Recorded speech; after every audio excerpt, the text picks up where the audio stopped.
It wasn't supposed to end this way. The stars outside the viewport looked just as they always had, distant, silent, cold. But inside the command chamber of the silencer, there was nothing but tension, the thick kind that clung to your skin and filled your lungs like smoke. The red lighting wasn't dramatic flare. It was the only thing still working after the last quantum shockwave.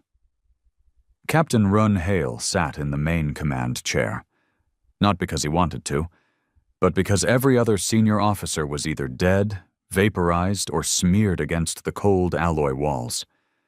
His face was crusted with dried blood, half his vision gone in one eye, and a pressure in his ribs told him at least one lung was probably filling with fluid. But he sat there, gripping the armrest like it was the only thing anchoring him to what was left of this reality. "Status," he croaked, voice shredded. The AI stuttered. Even it was limping. "Quantum integrity, 12%. Hull breach in sectors G through M auxiliary power rerouted. Life support failing. No hostiles remain. All resistance has ceased." The last part hit harder than he expected. All resistance, as in not just the enemy. Run coughed violently, tasting metal. He knew what that meant. A slow bleed inside. Probably not much time. But time wasn't the point anymore. He closed his eyes for a second. The flashes still played behind his lids. The moment the Thorn Pact launched their final wave, the screaming inside comms, the silence that followed. And then the weapon. His weapon. The quantum lock. It was never meant to be used. In fact, the Geneva Void Accords banned it across all 13 federations. Theoretical physics labeled it the event ender. Once activated, the weapon would quantum anchor every atom in its targeted radius, locking it in fixed space-time. No movement, no vibration, no time, no escape, permanent death. It was a weapon only the desperate or the damned would use, and Rune had become both. "Ship log," he muttered. A green flicker blinked on the shattered glass screen embedded into the chair's arm. The AI obeyed. "Captain Rune Hale, initiating final war log." He took a breath. "To whoever finds this, I don't expect you to forgive me or understand. Hell, I barely do myself. But I need you to know the truth." He paused. The static hum of broken machinery filled the silence. This war wasn't about territory, or resources, or species pride. That's what they told us on day one, that humans were the underdogs. That the Thorn Pact feared us because of our adaptability, our emotion, that they hated what we were. But it wasn't hate, not really. It was fear. We invented chaos. We brought irrationality to a galaxy that functioned on logic. He gritted his teeth. The pain surged again. He kept talking. They didn't expect us to keep fighting after every defeat, didn't expect us to evolve faster than their simulations could calculate, and when we built this ship, the silencer, they knew. It was over. He wiped his mouth. Blood again. But what they didn't know was that our own council tried to stop me, tried to sabotage the mission. Politicians, back on the ARC stations, made deals behind closed doors, secret peace treaties, sacrifices, offered human colonies as bargaining chips to save their own skin. I saw the transmissions. I watched them hand us over. He looked toward the corner of the bridge where Commander Tren used to stand. The same man who tried to shoot Rune in the back when he refused to recall the fleet. He had no choice. He pulled the trigger first. It wasn't the aliens who betrayed us, it was our own. He leaned forward now, voice a rasp. So I activated the lock, not just on their ships, but on every battlefield, every orbit, every council chamber that tried to sell us out. I ended it. I ended them, every last one. A low tremor shook the room. Systems dying. Resistance is gone, yeah, but so is everything else. And me? I've got maybe 15 minutes left if I'm lucky. He looked into the screen, even though the camera had long since cracked. You want a hero story? Go watch the propaganda reels. But if you want the truth, the man who ended the war was already dead long before he fired the weapon. The AI blinked again. Log saved. The ship groaned around him. Lights flickered. The silence grew deeper. Heavy. Outside, the battlefield was frozen in space. Ships halted mid-explosion, bodies caught in endless stillness. No sound, no movement, a canvas of cosmic death. Quantum locked. Run leaned back in the chair. His chest felt heavy, cold. He didn't want forgiveness. Just for someone to remember it wasn't madness. It was vengeance. The day it all started going to hell wasn't marked by any explosions or gunfire. There was no siren, no emergency broadcast. It began with a message. A private transmission routed through secure military lines, encrypted 10 layers deep. Something that wasn't meant to be seen by anyone outside high command. But Rune had long since stopped playing by the rules. He'd been on the silencer for 8 months at that point. The ship wasn't just experimental. It was a ghost story come to life. Everyone had heard whispers about it. A vessel that didn't exist on any registry, equipped with weapons that violated every interstellar treaty, powered by a quantum singularity stolen from beneath the surface of a dying neutron star. Its hull was reinforced with layered obsidium, capable of surviving close proximity to a sun. Its crew? Ghosts, outcasts, men and women deemed too reckless for conventional war. In Rune's case, it had been exile or silence, and he'd chosen to command the thing that terrified both enemies and allies. But that message, he was alone when he decrypted it, sitting in his quarters, lights dimmed, a mug of stale coffee cooling on the desk next to him. He remembered the way the words bled across the holographic screen. Not an official communique. This was something raw, a recording. 2 voices, one he recognized immediately, Admiral Heisler, Supreme Strategist of Earth's Council. The other was a woman, cold, calculated, the tone of someone who never asked, only ordered. We need to pull back from Zeta Sector. The Pact is willing to recognize our sovereignty on Earth, Mars, and Luna. That's all we need. They'll take the outer colonies the second we show weakness. They already have. We're simply formalizing it. Let the blood end there. And Hale, the silencer? He's a contingency we can't afford. If he learns about this deal, he'll ignite half the galaxy before surrendering an inch. You want peace? You silence Run Hale. The message ended. He sat there, staring at the screen, unable to move. Betrayal didn't stab him all at once. It dripped in slowly. Confusion first, then disbelief, and finally the icy grip of rage. He'd buried good men on moons with names no one remembered. He'd held bleeding comrades in his arms as the Thorn Pact bombarded outposts into dust. He had watched human colonies be erased from existence. Families burned to ash because the Council told them, help is on the way. Lies, every damn word. All while the politicians bartered with the enemy behind closed doors, trading lives like chips at a table. They didn't want to win the war. They wanted to survive it, even if that meant selling out the very people they swore to protect. He remembered rising from the desk slowly. Like something inside him had cracked but hadn't quite shattered.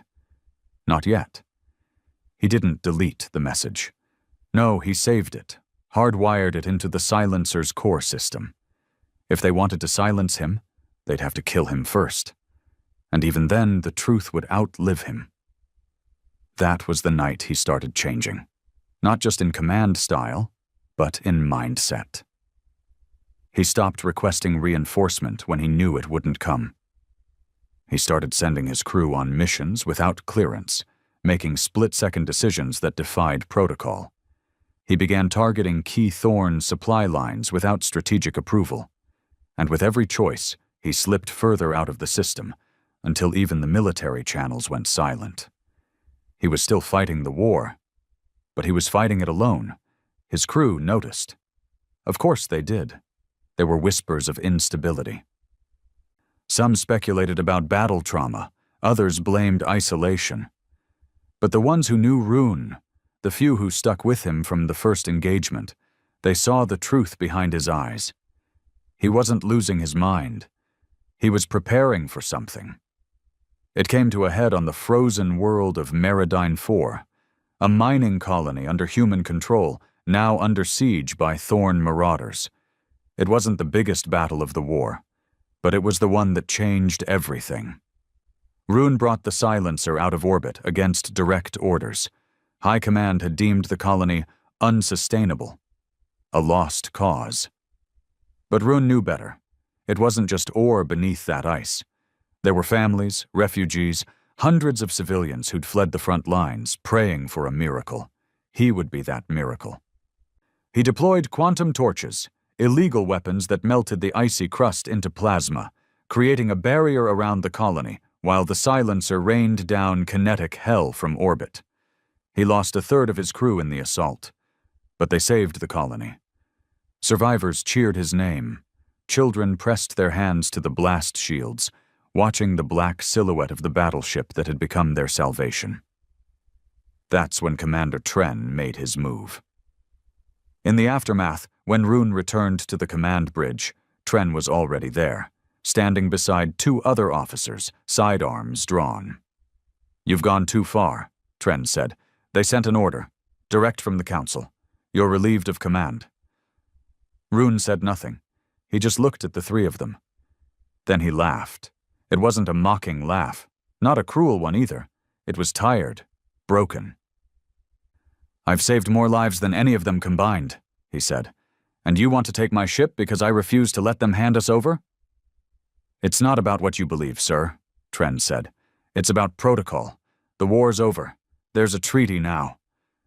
Rune's eyes narrowed. "What treaty?" "They signed it yesterday. You're out. Stand down."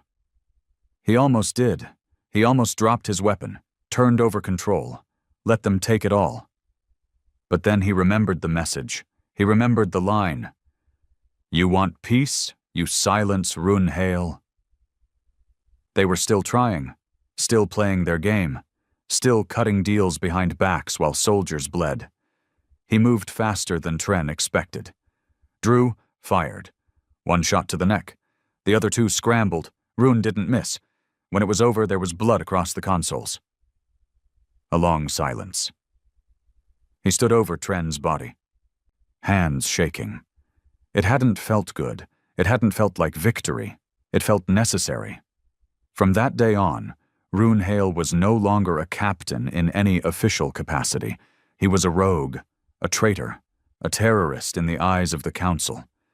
But to the colonies, to the outposts still holding the line, he was something else entirely. He was the last hope. And hope, real hope, required more than strategy. It needed sacrifice. So he activated the weapon, the quantum lock. The science behind it was simple.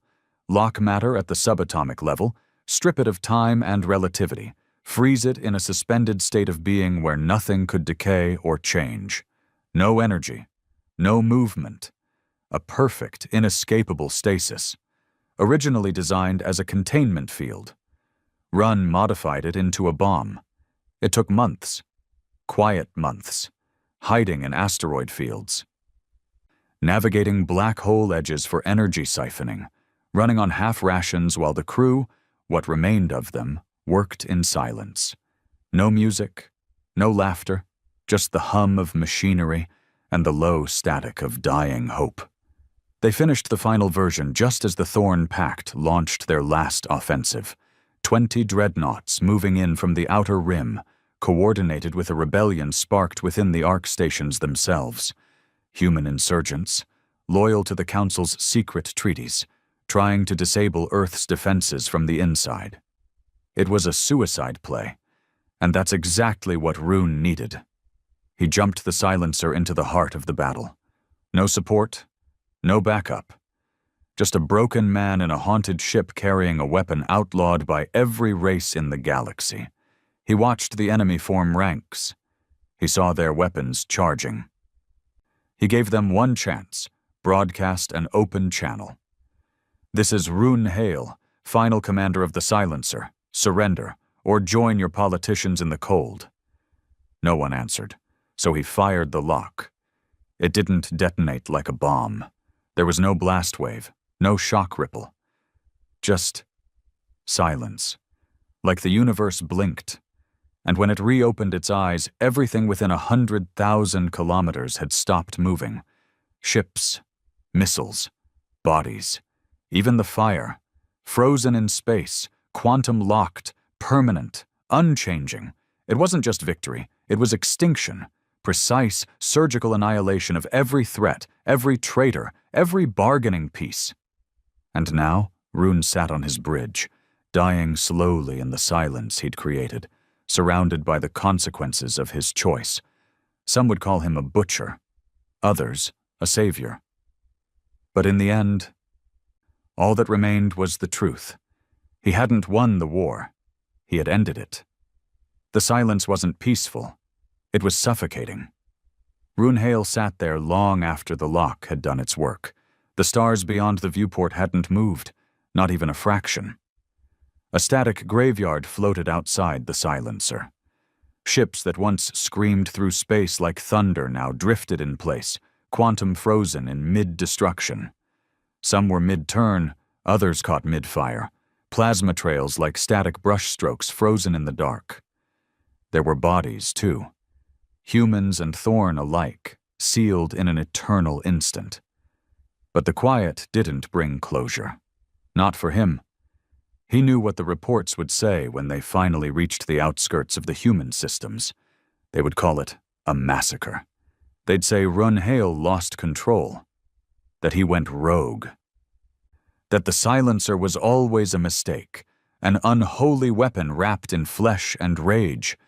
They would conveniently forget the betrayal, the deals, the families the Council traded for security and silence. All of that would vanish under a wash of carefully written history. Rune didn't care about legacy. He cared about the cost. And the cost was everything. The bridge was quiet now. Life support systems pulsed with a weak rhythm.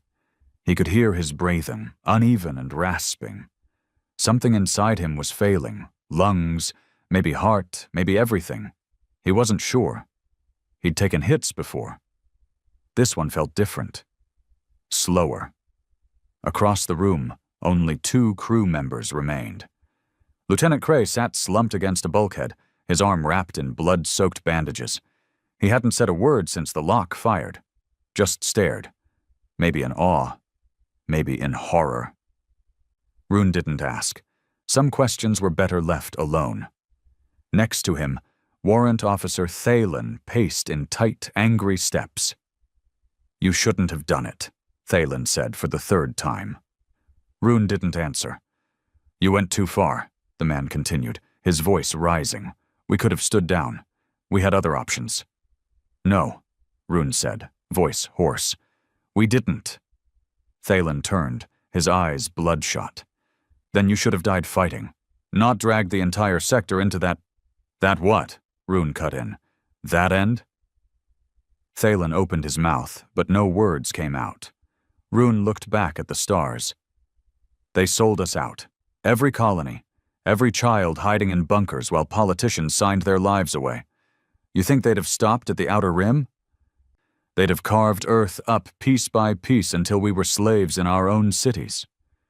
There had to be another way. There wasn't." Silence again. Thalen shook his head, his hands clenched. "You didn't just kill them. You erased them. You locked them. That's not war. That's final." That shut him up. Rune hated the way it sounded. But it was true. It was final. And now that it was over, he finally had time to remember. He remembered faces. Not enemies. Friends. Men who'd bled beside him in trenches under 2 suns. Engineers who built the Silencer knowing it would kill them. Children in outposts, wide-eyed and terrified, saluting him like he was a hero when all he ever felt was hollow. He remembered Garin, the communications officer who never stopped cracking jokes, even when his arm was blown off during the Vebar siege. The same man who had cried like a child the night they lost Outpost 7 when they received the Council's message. No reinforcements. Evacuate, if possible. Not a priority location. They lost 4,000 people that night. And Rune remembered the woman on Gerilith Prime. Talia. Not a lover. Not a soldier. Just a civilian who bandaged his wounds after a patrol ambush. She had asked him one question. Why do you still fight? He hadn't had an answer then. He still didn't. But what haunted him most now weren't the faces of the dead. It was the ones he had chosen to lock. He didn't talk about it, not even to himself. But buried in the outer rings of the lock's reach were the ARC stations, the Council, the traitors. Men and women who signed away Earth's future, thinking they could escape the consequences. He made sure they didn't. They were frozen, too. Not dead, just paused, trapped in a moment of betrayal, the ink still drying on the treaty they thought would save them. He had hesitated. For a second, he'd almost spared them. Then he remembered the messages, the secret orders, the recorded calls, and he'd turned the lock toward them. Thalen broke the silence again, softer this time. There were still civilians in those stations. I know. You killed them. Rune turned his head slowly.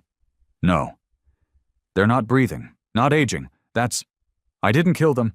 I made them remember, forever. Thalen didn't respond. The AI's voice crackled weakly into life. Incoming transmission detected. From deep orbit relay. Would you like to receive?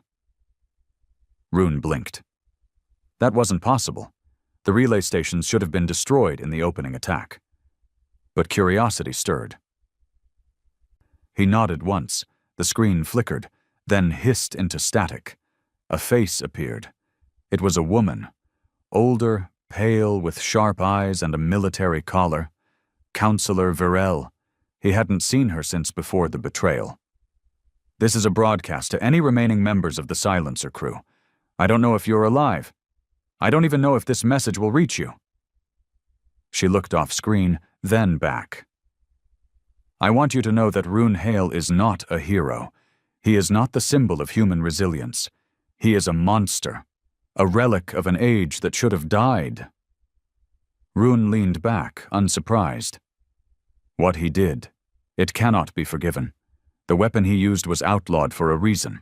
It's not a deterrent. It's not justice. It's obliteration. Virel paused. Then her voice dropped. We tried to stop him, but he had support from within. Officers who believed in the myth of endless resistance, the cult of victory. They gave him the lock. They built the silencer. They unleashed him. Rune smiled bitterly. Cult of victory. That's what they called survival now. Rune Hale is to be remembered as a cautionary tale, Virel said. This war may be over, but the damage he's done will haunt us for generations. Then she looked into the camera, and for a moment, her mask slipped. Run, if you're listening. I hope it was worth it. The feed cut. Run exhaled slowly. Pain bloomed again in his chest, sharper now. It felt close, final. He looked around the bridge. Cray was asleep or unconscious, still slumped. Thalen was staring into nothing. And Rune? He sat in his chair, hands limp at his sides, gaze lost in the frozen graveyard outside. He thought again of Talia's question. Why do you still fight? And he thought maybe now, at the edge of everything, he finally had an answer. Because someone had to. Not for glory, not for vengeance, not even for survival, but because when no one else stood, when every voice fell silent, when even humanity tried to bargain away its soul, someone had to draw the line. He wasn't proud of what he'd done, but he wasn't ashamed either. He was just tired. The lights dimmed again. The power core's hum grew fainter. His fingers twitched, reaching for the command console, not to send a message, not to make a speech, just to leave something behind. One file, one truth. He keyed in a final command. AI, upload full combat log. Archive message. Run hail, final record. To anyone who finds this, I did not start this war. I didn't build the lock. I didn't betray the treaties. I just finished it. They will rewrite what happened here. They'll make me the villain. Maybe I am. But if humanity survives, if our species gets another 1,000 years, then I'll accept the blame. Just promise me one thing. Never forget what it cost. He hit send. The upload began. Slowly, he slumped back in the chair, staring out at the stars, and for the first time since it all began, he let go. They didn't even find his body. When the recovery drones finally arrived, weeks later, once the radiation storms around the quantum freeze zone dissipated, the silencer was still locked in its orbit, intact but dead. No power signature, no heat trace. Just a tomb adrift in the middle of what historians would later call the halo of silence. The recovery team consisted of 20 elite techs and Marines from the Neutral Peace Corps. They boarded with the highest-level decontamination protocols, expecting traps, sabotage, or worse, some horrifying malfunction of the lock still active and waiting. But what they found was stranger. Stillness. The bridge was empty. No crew, no sign of struggle, just bloodstains, rusted terminals, and the final log blinking on a dim console. A chair turned toward the stars. No body, no Captain Rune Hale. It was as if the man who ended the war had simply disappeared. Theories exploded across the networks within hours. Some claimed his body had decayed past recognition. Others said his molecules had been absorbed by the energy backlash of the lock. The more dramatic voices called him the first casualty of a new kind of weapon, a martyr whose body existed in some broken quantum state, scattered across dimensions. But the most popular story, the one whispered in colony bars and military bunkhouses, was simpler. Rune Hale never died. They said he escaped just before the lock triggered, that he had stowed away in a stealth pod hidden in the ship's reactor ring, that he was still out there, watching, waiting, protecting the silence he'd created. For some, that idea brought comfort. For others, it was a threat. On Earth, things moved quickly. The Council fell within days of the Halo transmission going public. Varel's face was plastered across every broadcast stream, replaying her message, then cutting to Rune's final log. The contrast was damning. Protests turned to riots. Riots turned into purges. By the end of the month, every surviving member of the Earth Governance Council was in custody or dead by their own hand. Their personal wealth seized. Their off-world assets redistributed to the colonies they had tried to sacrifice. But even that wasn't enough. Humanity wanted someone to blame. And without Rune Hale to dissect, to question, to crucify, what they had left was a legacy. And that terrified them more than any weapon ever could. The new United Assembly, formed in the wake of the political collapse, attempted to restore order with a single doctrine: transparency, peace, remembrance. They outlawed the lock permanently. They dismantled the last working pieces of the silencer, stripping the ship into memory vaults and monument pieces. Half of it now floats above Luna's military museum. The other half was launched into the sun to ensure no madman follows his path. But still, the name lingered. Rune Hale. Some spat it with venom. Others whispered it like a prayer. He became two different men. To the survivors of Meridine IV, he was the savior of the frozen sky. To the families of those trapped in the lock, frozen, never buried, never grieved, he was the monster of the final pulse. To Earth's new government, he was a stain. But to the colonies, he was something else entirely. A reminder that humans didn't beg, that when the universe tried to erase them, one man fired back with silence. Thorn Space collapsed shortly after. Without their armada, without their generals, locked and floating like statues across the halo, they had no leadership. Civil war broke out across their 5 homeworlds. Some blamed their high command for provoking humanity. Others blamed humanity for being what they always feared: unpredictable, savage, uncontrollable. One broadcast from a captured Thorn commander shook the galaxy. We believed ourselves gods of logic and order, but humans fight with pain, with memory. They weaponize suffering. That is not chaos. That is evolution. It was the closest thing to a surrender they would ever offer. Thorn ships pulled back to their core systems and closed their gates. The war was over. But the damage was permanent. Nobody trusted peace anymore. Meanwhile, in the colonies, a movement began, not organized, not publicized, just slow, quiet waves of respect. Veterans and survivors carving RH into outpost walls, children writing silencer's line in chalk along spaceport roads. Stories passed down in underground bars. He was one of us. He didn't wait for orders, he was the order. He locked the monsters in space, and he locked the traitors with them. There were debates, long, ugly debates, about ethics, about survival, about the line between justice and vengeance, but Rune had already drawn that line, and no one could erase it now. 1 year after the war's end, the Assembly declared a Day of Remembrance, but they refused to name it after Rune. They called it Unity Day, a safe, sterile phrase, a tribute to those who fought bravely and fell with honor. No mention of the lock, no mention of the silencer. But the colonies didn't listen.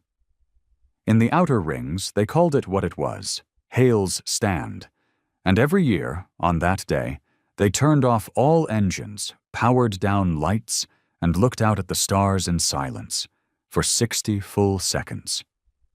To remember the quiet, the kind that speaks louder than any speech ever could. Of course, not everyone agreed. Some survivors of the lock formed a resistance. Their families were trapped in that frozen space, their mothers, brothers, children, locked in perfect stillness, orbiting forever above the ruins of betrayal, never aging, never breathing, never coming home. They called themselves the Unfrozen. Their symbol was a broken hourglass.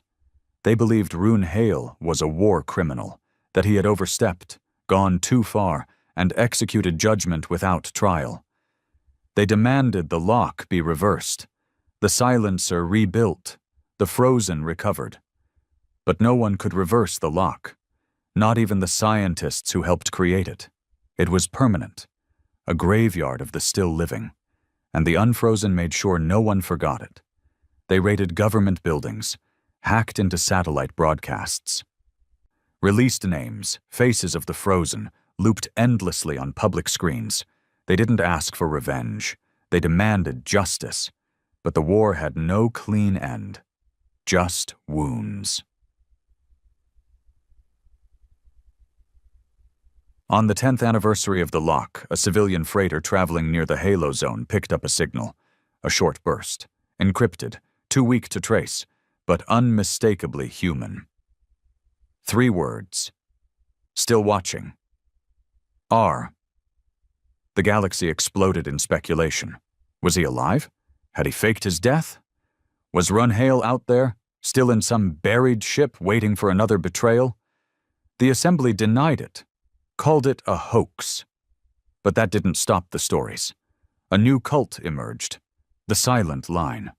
Former soldiers, pilots, mechanics, men and women who believed Rune was still out there, guarding the line he drew in blood and silence. that he wasn't a man anymore, but something else. A sentinel forged by war, bound to make sure humanity never bowed again. Some said he became part of the lock itself. Others believed he had escaped into uncharted space, looking for a world where people didn't have to choose between betrayal and vengeance. But none of them had proof, and that only made the myth grow.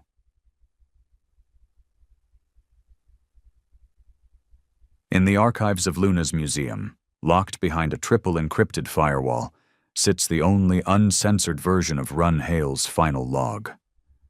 Most aren't allowed to hear the full message, but those who do never forget it. They said I went too far. Maybe I did, but I went far enough to make sure they couldn't come back. If you're listening to this, then they've tried to paint over what happened, to make you forget what silence cost. Don't let them. Don't let them rewrite your scars. You don't need a hero. You just need to remember. And across the galaxy, people do. They remember, not just the man, but the silence, the kind that comes after the screaming stops, the kind that changes everything. The galaxy had learned to live with the silence. For 10 years, the halo had remained untouched, monitored, worshipped, feared. No ship dared drift too close. A quarantine perimeter extended 500,000 kilometers in every direction. The stars themselves seemed to dim near it, as if the universe remembered what happened there. The United Assembly called it a monument of regret. The colonies called it a shield. But the Thorn called it something else, a wound, and wounds festered. In a facility buried beneath the surface of Tau Centauri 4, a black site known only to a handful of intelligence directors, a meeting was taking place. 12 people sat around a circular obsidian table. No names, no ranks, just faces, old and young, from all factions of the Assembly. Earth, Mars, the Belt, even one former Thorn delegate, his 4 red eyes blinking with slow tension. At the center of the table, a hologram spun in low orbit, a transmission wave, weak but clean. The voice was distorted but human. The same 3 words the galaxy hadn't heard in over a decade. Still watching. R. It had surfaced again, not from a derelict ship or old boy, but from inside the lock, from the halo itself. Someone, or something, was broadcasting from within quantum-frozen space. And that wasn't possible. Admiral Rin, the only man in the room who had ever spoken to Rune Hale directly during the war, leaned forward. His face was pale and sunken, but his voice still carried command. "Run it again." The technician obeyed. The voice echoed through the chamber. Still watching. Still watching. Still, he paused it. "Confirmed origin?" Rin asked. The tech nodded, hand shaking. "Inside Zone 2, dead center of the halo. Any signal signature match?" "Partial. 62% match to Hale's known vocal ID, but the signature's corrupted. There's interference. Quantum scattering." Rin turned towards the group. "Which means," the Thorn delegate answered, "it means something inside the lock is moving." No one spoke, not for a long time, because that was supposed to be impossible. The lock wasn't just death, it was timelessness. Movement was the one thing it didn't allow. That was the point. That was what made it final. But now something was shifting. Worse, something was speaking.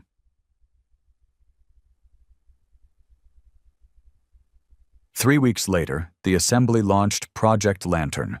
Officially, it was a deep space scientific expedition into the halo for research purposes. Unofficially, it was the first sanctioned breach attempt since the lock had been fired. They picked a crew of 24, scientists, engineers, former military. Among them was Kyle Foran, a war orphan raised on the edge of the colonies. He didn't remember much about the war, only the sound of distant bombings and the way people spoke the name Rune Hale, like he was both a curse and a savior. His mother had served under Hale's command for one tour before she died in the siege of Vetra 9. Kyle carried her tags on a chain around his neck. He didn't join Project Lantern for glory. He joined because he wanted answers. Answers no history book ever gave him. The mission ship, Vigil's End, was fitted with a brand new drive, one designed to phase between quantum-locked matter and active space. It had never been tested. Some scientists said it would either breach the lock or tear the ship in half. The crew wasn't told which outcome was more likely. Kyle sat in the forward observation bay as the halo came into view. He'd seen the images all his life. But nothing prepared him for the real thing. A field of stars frozen mid-scream. Dreadnoughts caught in fireballs that never finished burning. Debris suspended like marionettes on invisible strings. Even the color was wrong. Washed-out blues and grays, as if the lock drained life from light itself. "Engaging phase jump," the pilot said. Everyone strapped in. There was a moment of pure white static, like falling into a snowstorm made of memory. And then, silence. They were inside. The moment they crossed the barrier, everything changed. The sound died, not just external noise. Even their own voices came out distorted, stretched, unnatural. Lights flickered in strange rhythms. Clocks ticked out of sync. Kyle looked out the viewport and felt his skin crawl. He could see time was wrong. One of the engineers tried to record telemetry and immediately vomited. The instruments showed contradictory data: gravity fluctuating, temperatures reversing, time signatures cycling backward. And in the distance, at the heart of it all, drifted a familiar shape. The silencer. Intact, still orbiting like a sentry in hell. Its engines cold, its hull covered in scars, its windows dark. Kyle's pulse quickened. This was it, the heart of the storm, the ship that ended everything. He turned to the mission commander, a grim woman named Arix with scars over both eyes. "We going in?" She didn't speak. She just nodded once, and the Vigil's End moved closer.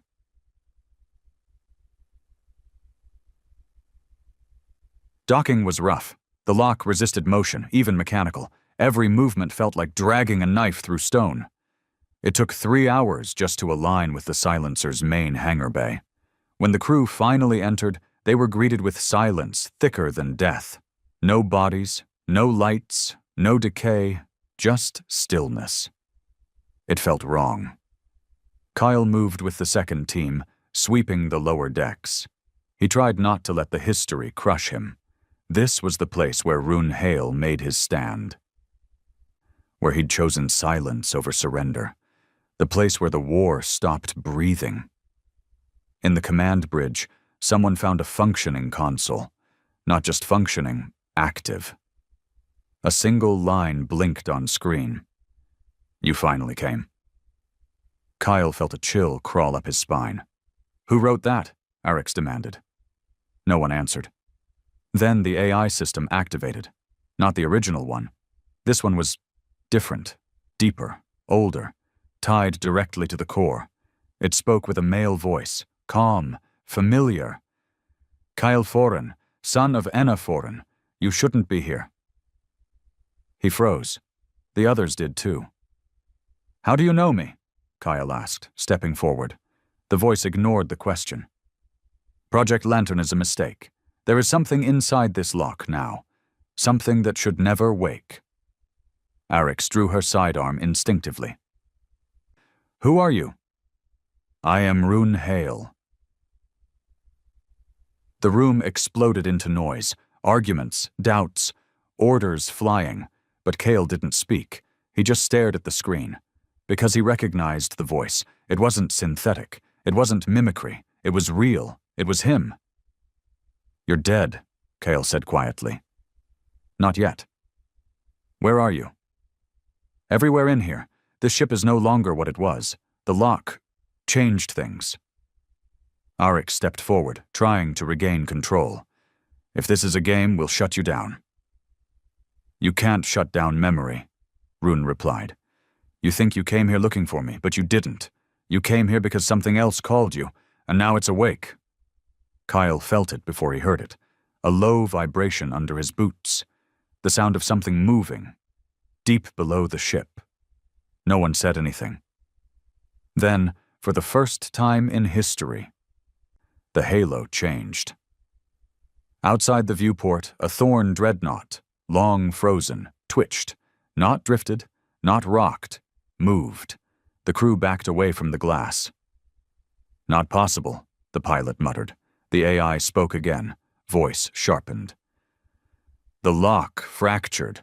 When I used it, I thought I was ending a war, but something ancient was buried in that field, deeper than ships, deeper than enemies. It was sleeping. The lock preserved it, and now it's waking. Kyle turned, his voice dry. What is it? The screen flickered. Then a new message appeared. It was here before us, before stars. You gave it time. Now it will take everything. The dreadnought outside moved again. Just a twitch, a slight shift in one of its frozen arms, like the fingers of a corpse remembering they were once alive. But that movement shattered everything the universe believed about the lock. The lock was supposed to be absolute. It wasn't anymore. Inside the silencer, Kale couldn't breathe. Alarms didn't go off, because the ship's systems didn't recognize what was happening. They were still operating on a logic that said time didn't exist inside the halo, that nothing could move, that the past was sealed. But something was moving, and something else was watching. Behind him, the console pulsed again with Rune Hale's voice. You need to leave. Commander Eric's was already issuing the retreat order to the rest of the Lantern team, but half of them were frozen in place, staring at the twitching mass outside the port window like they were seeing a god crack open its shell. AI, explain, Arik snapped, her voice hoarse. I told you. Something was buried here, beneath the battlefield, beneath the pact, beneath our war. And when I fired the lock, I gave it permanence. Time is a door. The lock sealed it, but every sealed door can still be knocked on from the inside. Kale swallowed hard. What is it? The voice didn't answer right away. Then the screen flickered again, and words scrolled. Pre-cosmic, non-linear, consciousness-based. Entity is not hostile by instinct, only hunger. The text glitched, then reformed. You made it wait. And that was the part no one could understand, not even the scientists, because the lock wasn't supposed to feed anything. It was supposed to end motion, pause decay, trap time. But maybe that was the mistake. Maybe the lock hadn't been a prison. Maybe it had been an incubator. And Rune Hale's silence had given the thing time to grow. Across the halo, more objects began to stir. A satellite that had once belonged to the Earth Navy rotated in slow jerks, like it was being pulled by invisible strings. A Thorn bioship emitted a low, keening vibration, its first sound in a decade. And near the center, where the oldest ships had decayed into frozen shards, something vast shifted. Something that wasn't metal, wasn't synthetic, wasn't made. The vigil's end began spiking alerts. Radiation spike, one of the techs called. Another shouted, gravimetric distortion building, we've got localized time dilation increasing exponentially. Kyle stood transfixed, as outside the viewport, a shape began to rise from behind a debris field. It wasn't a ship, not anymore. It had once been part of a colony station, fused with 3 other vessels during the lock. Now it twisted, slowly, unnaturally, like something trying to remember how to crawl. Metal warped, beams cracked, engines pulsed with flickering, unnatural light, and in the center of it all, a new signal broadcast. Not in words, in feelings. Kyle clutched his skull as a wave of emotion hit him, sharp, cold, hungry. Not rage, not hate, just need, like something ancient had been starving in the dark. And now it had smelled light. "AI," Kyle said, gasping. "If you're really Run Hale, tell me what you did." The screen flickered. Rune's voice returned, tired, rasping, older than any recording. "I didn't know, not at first.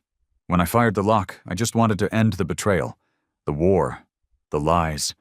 But something inside the halo didn't stop moving. I started hearing things, seeing things, ships whispering. Lights pulsing in patterns that made sense if you stared too long. I thought it was madness. Then I realized I wasn't alone."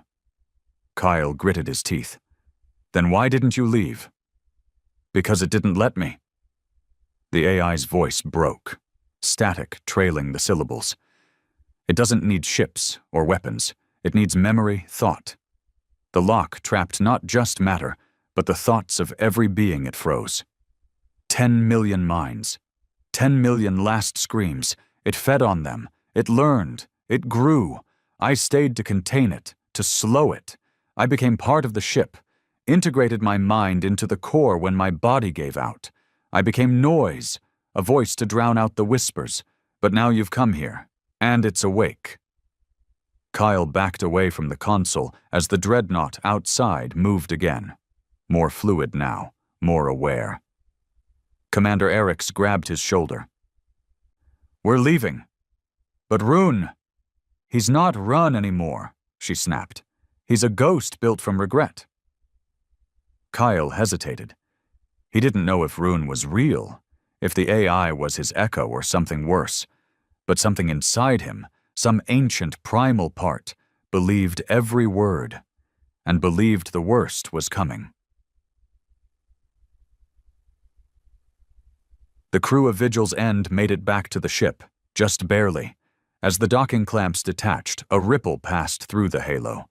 Not visible, not audible, but felt. Like the space itself shuddered. The engines fired. They aimed for the lock's edge, following the phase beacon they had laid on entry. But the quantum layer didn't want to let go. The ship trembled violently as it crossed the barrier. Systems shutting down, lights flashing, alarms screaming. One tech convulsed in her seat, eyes rolling back. Mouth whispering something over and over. "Let me speak! Let me speak! Let me—" Then she dropped dead. No explanation. No cause. Only one thing recorded in her neural implant before it shorted out. Still watching. Still hungry. Outside the lock, the crew was quarantined. Half were declared mentally unfit for debriefing. 2 went missing within a week. A third committed suicide and carved 2 letters into the wall in his own blood. RH, but Kyle? Kyle didn't fall apart. Not yet. Because 3 days after returning, he received a message. Not on official comms. Slipped into his bunk on a broken data chip. No sender, no origin trace. Just one video. A recording of the silencer's final room. Empty. Dark. And a voice whispering, "Kyle, you carry her blood. You carry the burden. You saw it, you know. They won't believe you. But when it comes for the stars, you'll be the last line." Then the screen showed something else. Coordinates, not in known space. Beyond the mapped edge, in the galactic shadow, where things weren't supposed to exist. Kyle closed the file. And for the first time in his life, he understood what Rune Hale must have felt all those years ago, when no one believed. When silence was the only choice left. Kyle didn't file a resignation. He didn't submit a report. He just vanished. By the time the United Assembly realized he was gone, he was already 2 systems outside mapped space, riding a stolen courier-class jump craft with a retrofitted stealth engine and no official transponder. He'd wiped his history clean. shut off all identity beacons. Left behind the tags his mother gave him. Because this wasn't about family anymore. This was about something bigger, something ancient, and very, very awake. The coordinates led to a dead zone in the Lyra Expanse, a region so far off-grid that even Thorn scouts hadn't catalogued it. No wormholes, no stations, no signals, nothing. Just cold. Endless, quiet cold. But when Kyle entered the system, he saw something impossible. A structure. It wasn't built. At least not in the way humans understood construction. It looked like black coral twisting into itself, orbiting a dead star. Segmented towers spiraled in all directions, constantly shifting, morphing in slow, fluid movements, like a living thing dreaming in its sleep. It gave off no power readings, no EM trace, yet Kyle's ship slowed as if dragged into its orbit, and then the voice returned. Not through comms, through thought. You followed. As I did. You saw the price. Now you must see the origin. Kyle gripped the flight stick as the ship trembled. Lights dimmed. The nav systems blinked erratically. The jump core shut itself down. He was caught in its gravity now. A prisoner of curiosity, of fate, of hail. The black spires loomed closer until they filled every viewport. Then the ship docked itself. No sound. Just stillness. Kyle stepped out with a pulse rifle in hand, not because he thought it would protect him, but because carrying a weapon was all that stood between fear and surrender. The corridor he entered wasn't metal. It was grown. Organic walls pulsed with faint light, like translucent skin wrapped around veins of memory. The floor was smooth, too smooth.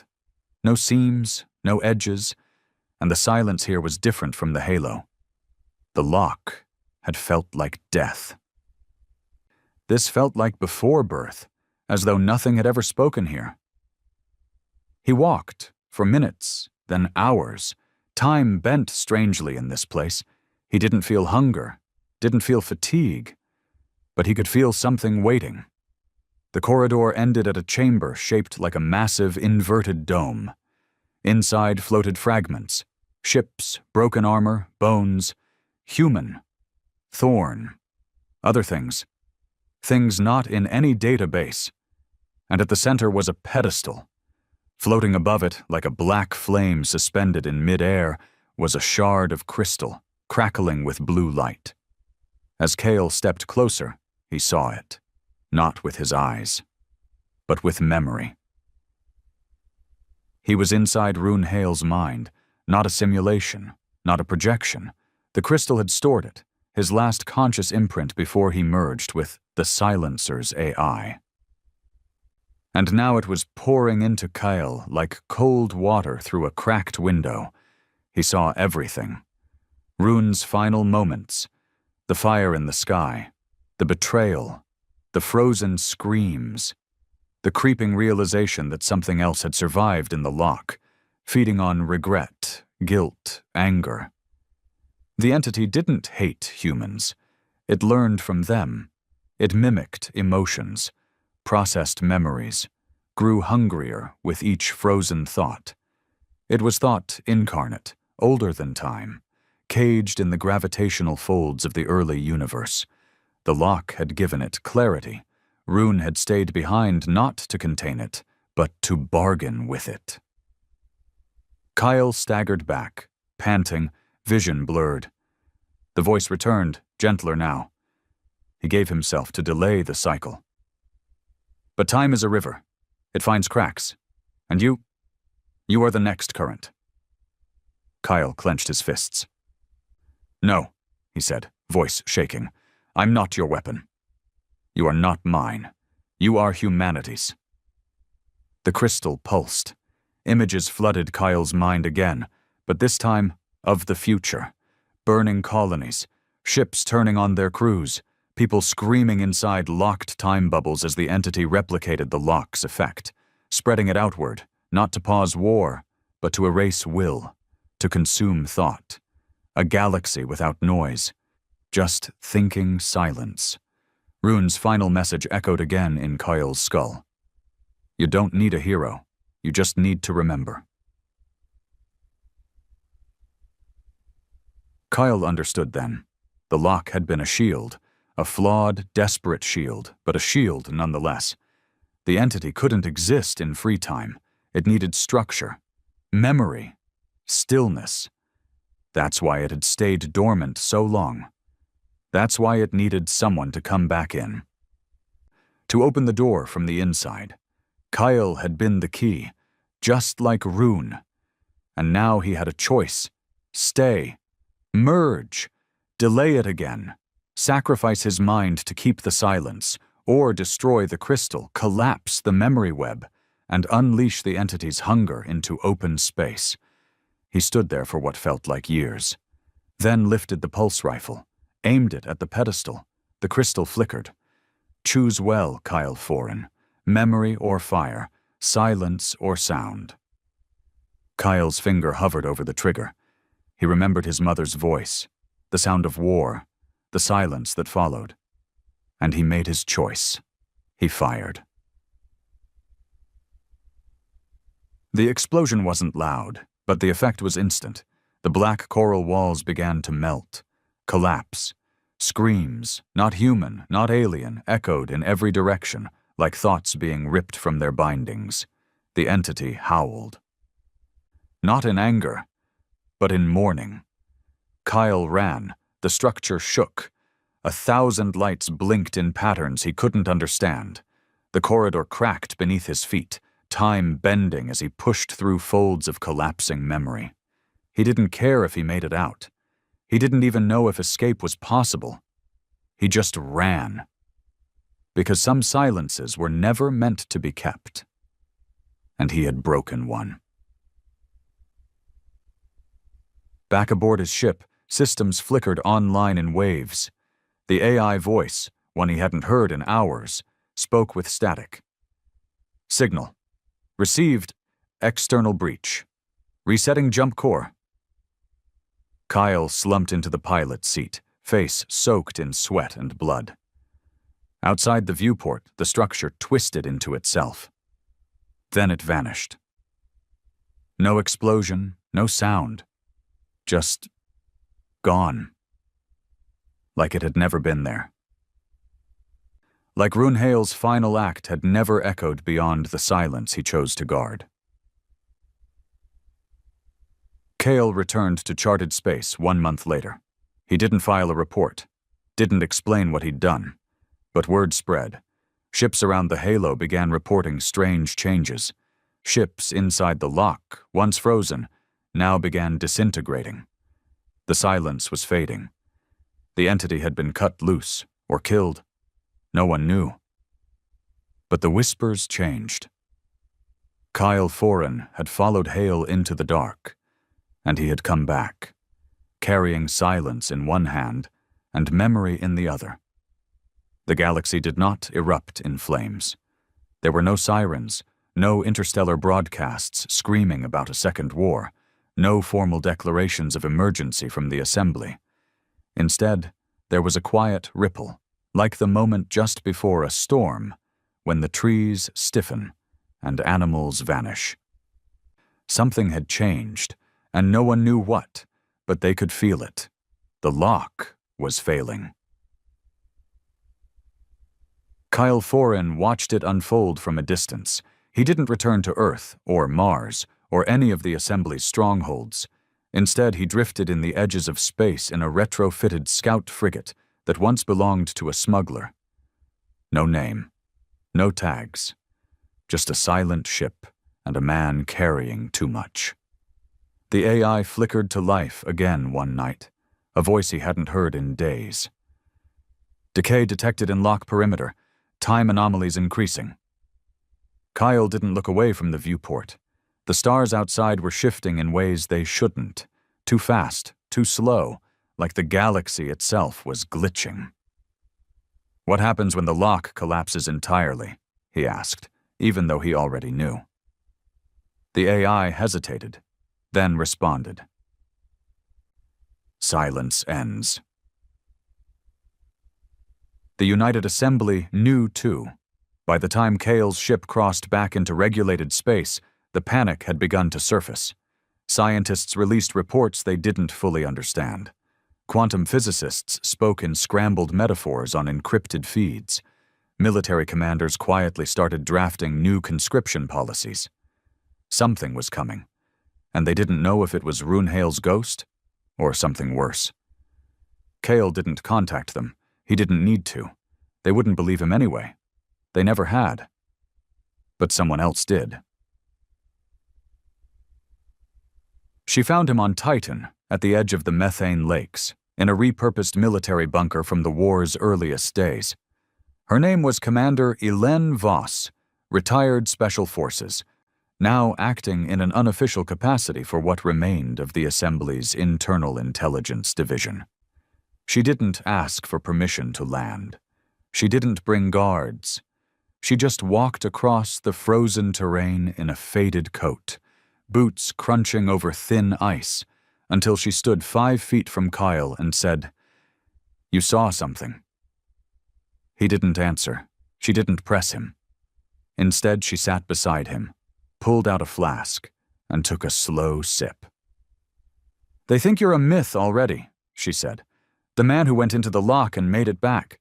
The man who found Runehale's voice. Half of the Assembly thinks you're a mental case. The other half thinks you're a weapon." "Which half are you in?" Cale asked quietly. She smirked. "I think you're the last person in the galaxy who understands what we're standing on." He said nothing. She took another sip.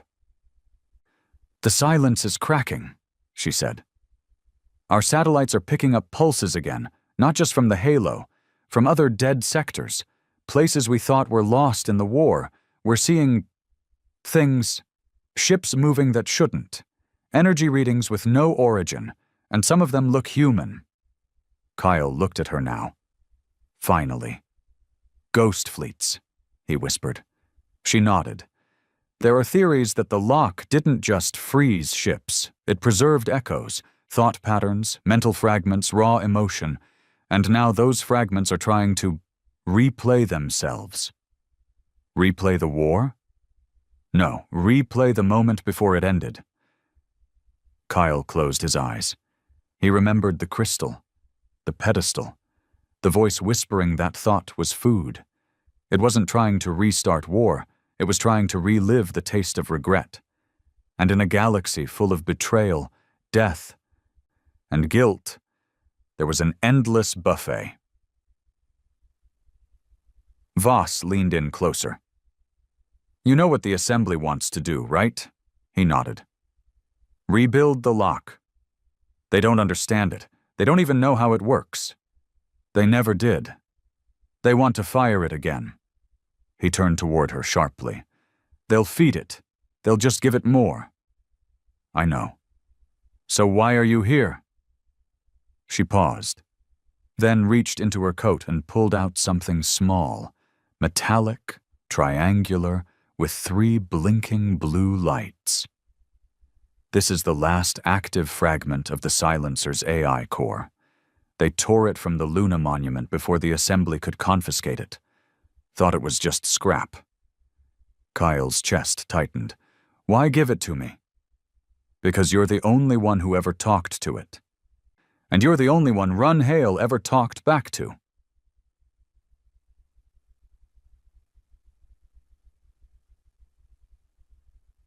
He stared at the fragment for a long time before accepting it. It was warm, not from heat, from memory.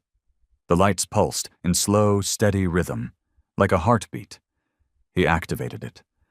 The voice was weak, fragmented. "Cale, still watching?" "Not long now." He knelt by the terminal, plugged the core into the ship's comm system, and boosted the audio filters. The voice returned, clearer now. "It wants to finish. Not devour, not destroy, just end." Kyle blinked. "What do you mean?" "It has seen too much. It remembers everything. Your wars, your deaths, your betrayals. It carries your echoes, and it cannot forget. He thought of the lock, of frozen bodies, of regret sealed in vacuum. Then what does it want? There was a long pause. Then, peace. It didn't make sense at first. Why would a cosmic entity born of memory and silence want peace? But then Cale understood. Peace was the only thing it had never known. War had given it form. The lock had given it food. But peace? That was alien, terrifying, unfamiliar. And now it wanted to learn, to understand, to rest. But it couldn't do that until the galaxy stopped screaming. The AI core glowed brighter. You must decide. Let them rebuild the lock, or teach them to stop remembering pain. Kyle stood slowly, shoulders heavy. They won't listen. Then show them. He looked at Commander Voss. She was already watching him, like she knew what was coming. Will you help me? He asked. She smiled, sad and proud. Not everyone's ready for peace. But someone has to start. And so, Cale Foran began the last campaign. Not of war, but of erasure.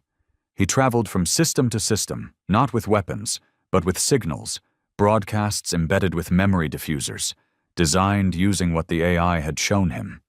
They didn't delete data. They unhooked emotion from the memory, turned guilt into fact, pain into echoes. It was delicate work, dangerous. Half the military thought he was infecting the archives. They called him a traitor, a ghost chaser, a saboteur. But in the outer colonies, the ones who remembered the war the most vividly, they began to understand. And they began to forget. Not the names, not the faces, just the rage, just the betrayal, just enough to stop feeding the thing inside the halo. In time, the lock stabilized. The anomalies stopped. The ghost fleets vanished, the whispering died, and the silence, for the first time, became peaceful. Cale Foran disappeared shortly after. Some say he was arrested. Others believe he chose to enter the Halo one last time, to say goodbye to Roan Hale, or maybe become part of the silence himself. But one thing was certain. The entity stopped feeding, because it had finally been shown something new, something Roan Hale never had time to give it. Forgiveness. Now, every year, across every colony, every station, every planet, there is no longer a Unity Day, no longer a Hale's Stand, just one moment of silence, 1 minute, where no one speaks, no one fights, no one remembers the war. They remember peace, the first sound the galaxy ever feared to make. And in the void, somewhere in the quiet darkness, a signal still echoes, still watching, still learning, still healing. The war is over.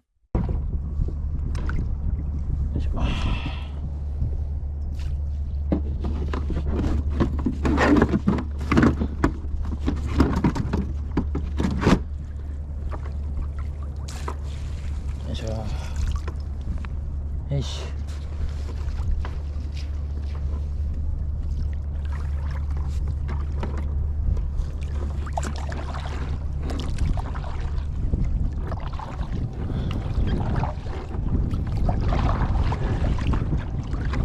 やったぜ。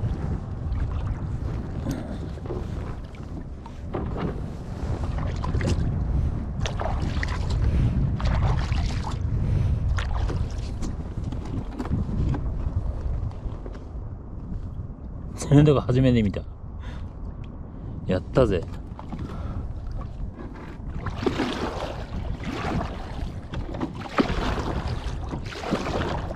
もう時間も時間だし、もう乗るんでや。クーラー買ってこないといけないし。